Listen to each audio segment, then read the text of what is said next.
नमस्कार विद्यार्थी मित्रांनो, आपल्या सर्वांचं स्वागत आहे ज्ञानमुद्रा अकॅडमीच्या एज्युकेशनल यूट्यूब चॅनलमध्ये. आरोग्य विभाग भरती 2026 संदर्भात या ठिकाणी नवीन अपडेट समोर आलेली आहे. एक प्रसिद्धीपत्रक जाहीर करण्यात आलं आणि त्यामध्ये जी काही माहिती दिलेली आहे त्याचीच इन्फॉर्मेशन आपण या व्हिडिओच्या माध्यमातून पाहणार आहोत. चला तर मग स्टार्ट करूया आजच्या व्हिडिओला. तुम्ही जर आपल्या चॅनलवर पहिल्यांदा आलेले असाल तर अशाच नवनवीन अपडेट मिळवण्यासाठी चॅनलला सबस्क्राईब करून घ्या, म्हणजे कोणतीही अपडेट तुमच्याकडून मिस होणार नाही. तर पहा विद्यार्थी मित्रांनो, जास्त वेळ न गमावता थेट आपण अपडेटवर या ठिकाणी आलेलो आहोत. महाराष्ट्र शासन आरोग्य सेवा आयुक्तालय पुणे कार्यालय यांच्याकडून हे प्रसिद्धीपत्रक जाहीर करण्यात आलं. यामध्ये त्यांनी सांगितलेलं आहे तात्काळ आणि दिनांक देखील पाहू शकता तुम्ही 24 जुलै 2026, म्हणजे कालचंच हे प्रसिद्धीपत्रक आहे किंवा परिपत्रक आहे. हे कोणाला पाठवण्यात आलं तर कार्यक्रम प्रमुख, त्यानंतर उपसंचालक आरोग्य सेवा परिमंडळ सर्व, जिल्हा शल्यचिकित्सक आहेत सर्व आणि अधीक्षक आहे प्रादेशिक मनोरुग्णालयाचे सर्व. तर या ठिकाणी जवळपास सर्व अधीनस्थ जे काही कार्यालय आहेत त्यांच्या प्रमुखांना हे पत्र पाठवण्यात आलेलं आपल्याला दिसतं. यामध्ये विषय काय आहे तर आरोग्य सेवा आयुक्तालय व अधिपत्याखालील कार्यक्रम प्रमुखांच्या मंजुरी आकृतीबंधानुसार संस्थानिहाय पदांची माहिती सादर करण्याच्या बाबतीत. खाली आपण येऊया.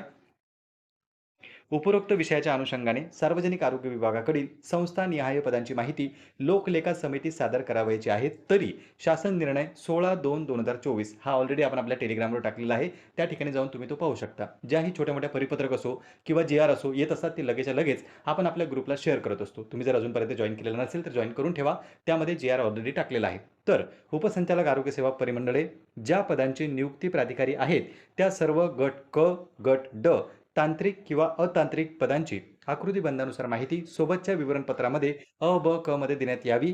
त्यामध्ये राज्यस्तरीय उदाहरणार्थ प्रयोगशाळा वैज्ञानिक अधिकारी, अवैद्यकीय आरोग्य अधिकारी, आरोग्य पर्यवेक्षक, अवैद्यकीय आरोग्य पर्यवेक्षक, अवैद्यकीय आरोग्य सहाय्यक या पदांचा समावेश न करता इतर सर्व पदांची माहिती द्यावी. म्हणजे या ठिकाणी काय झालेलं आहे तर जी काही रिक्त पदे आहेत सध्या कोणत्या समितीला पाठवायची आहे त्यांना, इथे समितीचा उल्लेख सुद्धा त्यांनी केलेला आहे. लोकलेखा समितीकडे माहिती सादर करायची आहे. त्यामुळे जे काही पदं आहेत त्यांची माहिती मागवलेली आहे. काही पदं यामधून वगळण्यात आलेली आहे की जी राज्यस्तरावरची आहे. जी पदे राज्यस्तरावरची आहे ती वगळून इतर सर्व पदांची माहिती, मग ती तांत्रिक असो, म्हणजे टेक्निकल असो किंवा नॉन टेक्निकल असो, सर्व पदांची माहिती इथे मागवलेली आहे.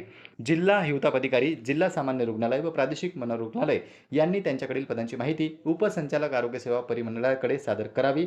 उपसंचालक आरोग्य सेवा परिमंडळ व कार्यक्रम प्रमुख कार्यालयांनी सदरील माहिती एकत्रित संकलित करावी. सदर माहिती ही लोकलेखा समिती सादर करावयाची असल्याने आपल्या कार्यक्रमासंदर्भातील आकृतीबंधातील मंजूर भरलेली व रिक्त पदांची अचूक आणि अद्ययावत माहिती सक्षम अधिकाऱ्यांच्या स्वाक्षरीने सोबतच्या विहित नमुन्यात कार्यालयात दिनांक 25/7/24 पर्यंत सादर करण्याची दक्षता घ्यावी. म्हणजे आजच्या तारखेत सर्व माहिती आपल्याला पाठवायची आहे. कशाबद्दल? जे काही रिक्त पदे असतील, भरलेली पदे असतील, मंजूर पदे असतील. म्हणजे 3 कॉलम आहेत. सर्वात पहिले असतात मंजूर पदे, त्यानंतर सध्या भरलेली पदे किती आहेत आणि रिक्त पदे. आपल्यासाठी महत्त्वाचं काय आहे की रिक्त पदे किती आहेत. तर ऑलरेडी आपण पाहिलं 2,000पेक्षा जास्त रिक्त पदे इथे आपल्याला दिसतात. शेवटची भरती 2023 मध्ये झाली होती. त्यानंतर आता जवळ-जवळ 3 वर्ष गेलेले आहेत. अजूनही भरती आलेली नाही. बरेच विद्यार्थी तयारी करताय. काही विद्यार्थी टेक्निकलची तयारी करताय, काही नॉन टेक्निकलची तयारी करताय. तर बऱ्याच अशा यामध्ये पोस्ट आहेत ज्या की टेक्निकल सुद्धा आहेत आणि नॉन टेक्निकल सुद्धा आहेत. 10वीच्या बेसिसवर आहेत आणि 12वीच्या बेसिसवर सुद्धा आपल्याला आरोग्य विभागामध्ये पोस्ट पाहायला मिळतात. 3 वर्ष झाले यामध्ये भरती नाही आणि आता भरपूर साऱ्या रिक्त जागा आहेत. गेल्या काही 5-6 महिन्या पहिले जर आपण अपडेट पाहिली होती तर 2,000पेक्षा जास्त पदे ही आपल्याला गट क किंवा गट ड संदर्भात दिसली होती आणि एकंदरीत पदांचा जर आढावा आपण घेतला तर सरळ म्हणजे अनुमानित जे सांगितलेले होते त्यांनी 5,000च्या जवळपास पदे रिक्त आहेत अशी माहिती समोर दिलेली होती, पण ती ढोबळ मानाने होती. कन्फर्म होती का? तर नाही. मात्र आता जो काही आकृतीबंध आपल्याला समोर येणार आहे, काही दिवसामध्ये तो दिसेलच. तो आकृतीबंध समोर आला की आपल्या एक्झॅक्ट कोणत्या पदाच्या किती जागा रिक्त आहेत याची माहिती समोरून जाईल आणि आगामी काळात जी भरती होणार आहे ते रिक्त पदांमधूनच केल्या जाऊ शकते. इव्हन कधी-कधी रिक्त पदांमधून 30%, 40%, 50% पदे सुद्धा भरले जातात आणि शासनाने जर ठरवलं तर 70-80% पर्यंत सुद्धा हा आकडा जाऊ शकतो. फॉर एक्झाम्पल जर 10 पदे असतील तर त्यापैकी 4-5 म्हणजे 10,000 जर पदे असतील तर त्यापैकी 4 ते 5,000 पदे सरकार या ठिकाणी 40 किंवा 50% मध्ये भरताना आपल्याला दिसतं. पण सरकारने जर ठरवलं तर 70-80% पदांची सुद्धा भरती इथे होऊ शकते. पण एवढं मात्र निश्चित की लवकरच तुम्हाला आरोग्य विभागाची जाहिरात पाहायला मिळणार आहे. जे विद्यार्थी आरोग्य विभाग भरतीची वाट पाहत होते त्यांच्यासाठी आता थोडीफार अपडेट आलेली आहे. यावरून आताच जाहिरात येईल असं आपण सांगू शकत नाही, पण आगामी काळात जाहिरात येईल हे मात्र निश्चित. तुम्ही एखादा डिप्लोमा केलेला असेल, कोणी डिग्री केलेला आहे, कोणी काही सर्टिफिकेट घेतलेले आहेत, तर असे सर्टिफिकेट तुमचे वाया जाणार नाही. नक्कीच तुम्हाला आगामी काळात भरती दिसू शकते. पण सध्या आपल्याला काय करायचं आहे तर सध्या ज्या काही चालू प्रचलित भरत्या आहेत, म्हणजे ज्याचे फॉर्म निघलेले आहेत किंवा तुम्ही असे भरतीचे ज्याचे फॉर्म भरलेले आहेत त्यांची तयारी करा, त्यांचा अभ्यास करा. आरोग्य विभागाची भरती आल्यानंतर आपण त्याकडे लक्ष देऊ शकतो. सध्या मात्र ज्या प्रचलित भरत्या आहेत त्यावर तुमचा फोकस असला पाहिजे, कारण की त्याची एक्झाम आपली अगोदर अगोदर होणार आहे. आरोग्य भरती जरी 2 महिन्यांनी किंवा 3 महिन्यांनी जाहिरात आली, तर त्याचा पेपर हा पुढच्या 3 महिने किंवा 4 महिन्यानंतर घेतला जाऊ शकतो. म्हणून गट ड किंवा गट क ची जाहिरात 100% येणार आहे. पण कधी येईल हे मात्र निश्चित नाही. आजची जी काही अपडेट आहे ती आपल्यासाठी पॉझिटिव्ह आहे. त्यांनी सुद्धा दक्षता घेतलेली आहे. एकाच दिवसांमध्ये माहिती मागवली आणि तीही व्यवस्थितरित्या माहिती मागवलेली आहे. जवळपास महाराष्ट्रातील जेवढे काही अधीनस्थ कार्यालय आपल्याला दिसतात, त्या ठिकाणची माहिती त्यांनी मागवली. फक्त यामधून पदं कोणती वगळली, तर जी राज्य स्तरावरची पदं आहेत, ती त्यांनी वगळलेली आहे. कदाचित आगामी काळात ती आपल्याला एम-पी-एस-सीकडे जाताना दिसू शकतात. बऱ्याच विद्यार्थ्यांचा प्रश्न होता, की एम-पी-एस-सीकडे सर्व भरती जातील का? तर अजूनपर्यंत एम-पी-एस-सीने गट ड ची भरती घेतलेली नाही. त्यामुळे गट ड मध्ये येणारी जी काही पदं आहेत, मग ते अटेंडंटपासून इतर सर्व पदं आहेत, तर ते पदं आपल्याला अद्यापही सरळ सेवेने भरल्या जाण्याची शक्यता दिसते. मग त्यासाठी आय-बी-पी-एस किंवा टी-सी-एस कंपनीची निवड होऊ शकते. तर तुम्हाला याबद्दल काय वाटतंय? तुम्ही आरोग्य विभाग भरती मागची दिली होती का? आणि आगामी काळात येणाऱ्या आरोग्य भरतीची तयारी करताय का? कमेंट बॉक्समध्ये कमेंट करून सांगा. काही मनामध्ये प्रश्न असतील, डाऊट असतील किंवा इतर भरतीबद्दल तुम्हाला माहिती हवी असेल, तर तेही तुम्ही कमेंट बॉक्समध्ये कमेंट करू शकता. पुन्हा भेटूया आपण अशाच एका नवीन अपडेटसोबत. नमस्कार. नमस्कार विद्यार्थी मित्रांनो, आपल्या सर्वांचं स्वागत आहे ज्ञानमुद्रा अकॅडमीच्या एज्युकेशनल यूट्यूब चॅनलमध्ये. आरोग्य विभाग भरती 2026 संदर्भात या ठिकाणी नवीन अपडेट समोर आलेली आहे. एक प्रसिद्धीपत्रक जाहीर करण्यात आलं आणि त्यामध्ये जी काही माहिती दिलेली आहे त्याचीच इन्फॉर्मेशन आपण या व्हिडिओच्या माध्यमातून पाहणार आहोत. चला तर मग स्टार्ट करूया आजच्या व्हिडिओला. तुम्ही जर आपल्या चॅनलवर पहिल्यांदा आलेले असाल तर अशाच नवनवीन अपडेट मिळवण्यासाठी चॅनलला सबस्क्राईब करून घ्या, म्हणजे कोणतीही अपडेट तुमच्याकडून मिस होणार नाही. तर पहा विद्यार्थी मित्रांनो, जास्त वेळ न गमावता थेट आपण अपडेटवर या ठिकाणी आलेलो आहोत. महाराष्ट्र शासन आरोग्य सेवा आयुक्तालय पुणे कार्यालय यांच्याकडून हे प्रसिद्धीपत्रक जाहीर करण्यात आलं. यामध्ये त्यांनी सांगितलेलं आहे तात्काळ आणि दिनांक देखील पाहू शकता तुम्ही 24 जुलै 2026 म्हणजे कालचंच हे प्रसिद्धीपत्रक आहे किंवा परिपत्रक आहे. हे कोणाला पाठवण्यात आलं तर कार्यक्रम प्रमुख, त्यानंतर उपसंचालक आरोग्य सेवा परिमंडळ सर्व, जिल्हा शल्यचिकित्सक आहेत सर्व आणि अधीक्षक आहे प्रादेशिक मनोरुग्णालयाचे सर्व. तर या ठिकाणी जवळपास सर्व अधीनस्थ जे काही कार्यालय आहेत त्यांच्या प्रमुखांना हे पत्र पाठवण्यात आलेलं आपल्याला दिसतं. यामध्ये विषय काय आहे तर आरोग्य सेवा आयुक्तालय व अधिपत्याखालील कार्यक्रम प्रमुखांच्या मंजुरी आकृतीबंधानुसार संस्थानिहाय पदांची माहिती सादर करण्याच्या बाबतीत. खाली आपण येऊया.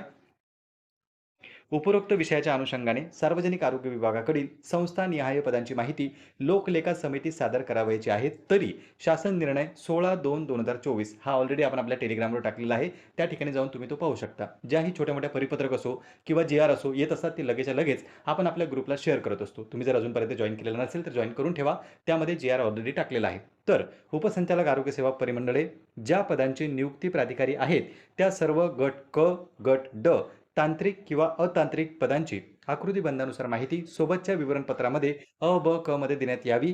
त्यामध्ये राज्यस्तरीय उदाहरणार्थ प्रयोगशाळा वैज्ञानिक अधिकारी, अवैद्यकीय आरोग्य अधिकारी, आरोग्य पर्यवेक्षक, अवैद्यकीय आरोग्य पर्यवेक्षक, अवैद्यकीय आरोग्य सहाय्यक या पदांचा समावेश न करता इतर सर्व पदांची माहिती द्यावी. म्हणजे या ठिकाणी काय झालेलं आहे तर जी काही रिक्त पदे आहेत सध्या कोणत्या समितीला पाठवायची आहे त्यांना, इथे समितीचा उल्लेख सुद्धा त्यांनी केलेला आहे. लोकलेखा समितीकडे माहिती सादर करायची आहे. त्यामुळे जे काही पदं आहेत त्यांची माहिती मागवलेली आहे. काही पदं यामधून वगळण्यात आलेली आहे की जी राज्यस्तरावरची आहे. जी पदे राज्यस्तरावरची आहे ती वगळून इतर सर्व पदांची माहिती, मग ती तांत्रिक असो म्हणजे टेक्निकल असो किंवा नॉन टेक्निकल असो, सर्व पदांची माहिती इथे मागवलेली आहे. जिल्हा हिवताप अधिकारी, जिल्हा सामान्य रुग्णालय व प्रादेशिक मनोरुग्णालय यांनी त्यांच्याकडील पदांची माहिती उपसंचालक आरोग्य सेवा परिमंडळाकडे सादर करावी. उपसंचालक आरोग्य सेवा परिमंडळ व कार्यक्रम प्रमुख कार्यालयांनी सदरील माहिती एकत्रित संकलित करावी. सदर माहिती ही लोकलेखा समिती सादर करावयाची असल्याने आपल्या कार्यक्रमासंदर्भातील आकृतीबंधातील मंजूर भरलेली व रिक्त पदांची अचूक आणि अद्ययावत माहिती सक्षम अधिकाऱ्यांच्या स्वाक्षरीने सोबतच्या विहित नमुन्यात कार्यालयात दिनांक 25/7/24 पर्यंत सादर करण्याची दक्षता घ्यावी. म्हणजे आजच्या तारखेत सर्व माहिती आपल्याला पाठवायची आहे. कशाबद्दल? जे काही रिक्त पदे असतील, भरलेली पदे असतील, मंजूर पदे असतील. म्हणजे 3 कॉलम आहेत.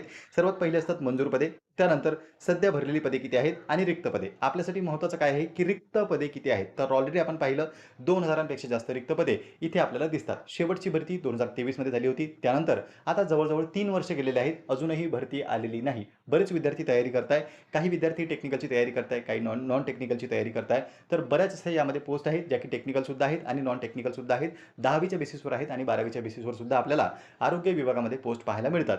3 वर्ष झाले यामध्ये भरती नाही आणि आता भरपूर साऱ्या रिक्त जागा आहेत. गेल्या काही 5-6 महिन्या पहिले जर आपण अपडेट पाहिली होती, तर 2000 पेक्षा जास्त पदे ही आपल्याला गट क किंवा गट ड संदर्भात दिसली होती आणि एकंदरीत पदांचा जर आढावा आपण घेतला, तर सरळ म्हणजे अनुमानित जे सांगितलेली होती त्यांनी 5000 च्या जवळपास पदे रिक्त आहेत, अशी माहिती समोर दिलेली होती. पण ती ढोबळ मानाने होती. कन्फर्म होती का? तर नाही. मात्र आता जो काही आकृतीबंध आपल्याला समोर येणार आहे, काही दिवसामध्ये तो दिसेलच.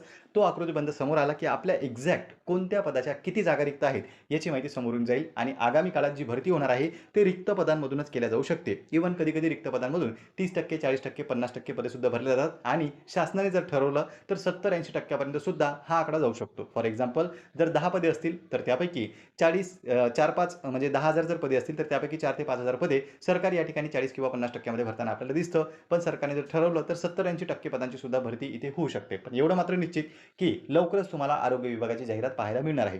जे विद्यार्थी आरोग्य विभाग भरतीची वाट पाहत होते, त्यांच्यासाठी आता थोडीफार अपडेट आलेली आहे. यावरून आताच जाहिरात येईल असं आपण सांगू शकत नाही, पण आगामी काळात जाहिरात येईल हे मात्र निश्चित. तुम्ही एखादा डिप्लोमा केलेला असेल, कोणी डिग्री केलेला आहे, कोणी काही सर्टिफिकेट घेतलेले आहेत, तर असे सर्टिफिकेट तुमचे वाया जाणार नाही. नक्कीच तुम्हाला आगामी काळात भरती दिसू शकते. पण सध्या आपल्याला काय करायचं आहे, तर सध्या ज्या काही चालू प्रचलित भरत्या आहेत, म्हणजे ज्याचे फॉर्म निघलेले आहेत किंवा तुम्ही असे भरतीचे ज्याचे फॉर्म भरलेले आहेत, त्यांची तयारी करा, त्यांचा अभ्यास करा. आरोग्य विभागाची भरती आल्यानंतर आपण त्याकडे लक्ष देऊ शकतो. सध्या मात्र ज्या प्रचलित भरत्या आहेत, त्यावर तुमचा फोकस असला पाहिजे, कारण की त्याची एक्झाम आपली अगोदर होणार आहे. आरोग्य भरती जरी 2 महिन्यांनी किंवा 3 महिन्यांनी जाहिरात आली, तर त्याचा पेपर हा पुढच्या 3 महिने किंवा 4 महिन्यानंतर घेतला जाऊ शकतो. म्हणून गट ड किंवा गट क ची जाहिरात 100% येणार आहे, पण कधी येईल हे मात्र निश्चित नाही. आजची जी काही अपडेट आहे ती आपल्यासाठी पॉझिटिव्ह आहे. त्यांनी सुद्धा दक्षता घेतलेली आहे. एकाच दिवसांमध्ये माहिती मागवली आणि तीही व्यवस्थितरित्या माहिती मागवलेली आहे. जवळपास महाराष्ट्रातील जेवढे काही अधीनस्थ कार्यालय आपल्याला दिसतात, त्या ठिकाणची माहिती त्यांनी मागवली. फक्त यामधून पदं कोणती वगळली, तर जी राज्य स्तरावरची पदं आहेत, ती त्यांनी वगळलेली आहे. कदाचित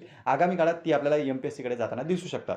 बऱ्याच विद्यार्थ्यांचा प्रश्न होता, की एम-पी-एस-सीकडे सर्व भरती जातील का? तर अजूनपर्यंत एम-पी-एस-सीने गट ड ची भरती घेतलेली नाही. त्यामुळे गट ड मध्ये येणारी जी काही पदं आहेत, मग ते अटेंडंटपासून इतर सर्व पदं आहेत, तर ते पदं आपल्याला अद्यापही सरळ सेवेने भरल्या जाण्याची शक्यता दिसते. मग त्यासाठी आय-बी-पी-एस किंवा टी-सी-एस कंपनीची निवड होऊ शकते. तर तुम्हाला याबद्दल काय वाटतंय?